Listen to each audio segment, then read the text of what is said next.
تولید پروتئین های ساختاری پوست مثل کلاژن و الاستین با افزایش سن کم میشه و میزان اسید هیالورونیک پوست هم کاهش پیدا میکنه که نتیجه اینها ایجاد چین و چروک در پوسته. این فرایند ناخوشایند پیر شدن پوست توسط اضطراب، نور خورشید و آلودگی‌های محیطی تشدید میشه و به همین دلیل پیرپوستی در صورت و گردن افراد که بیشتر در معرض آفتاب و آلودگی‌های محیطی هستند، زودتر از بقیه نواحی پوست به وجود میاد. برای کم شدن این مشکلات باید همزمان به چند دسته از عوامل تاثیرگذار در پیرپوستی توجه و برای رفع اونها اقدام کرد که سرم ضد چروک حاضر با داشتن عصاره سلول‌های بنیادی گیاهی، عصاره جلبک و خاویار و انواع پپتید و ذرات طلا یکی از بهترین گزینه‌ها برای این منظوره. این سرم حاوی عصاره سلول‌های بنیادی انگور، آرگان و سیب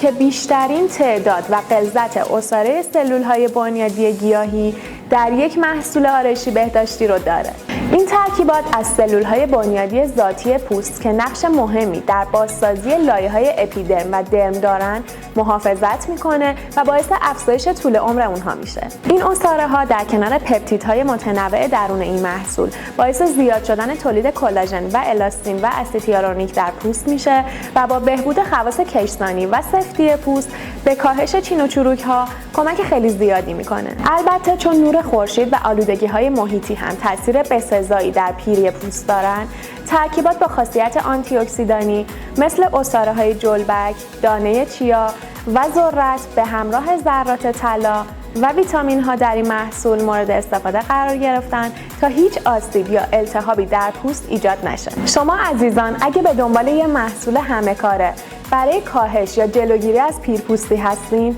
توصیه می‌کنیم سرم حاضر رو که بر اساس جدیدترین فناوری‌های روز صنعت آرایشی بهداشتی دنیا تولید شده امتحان کنید.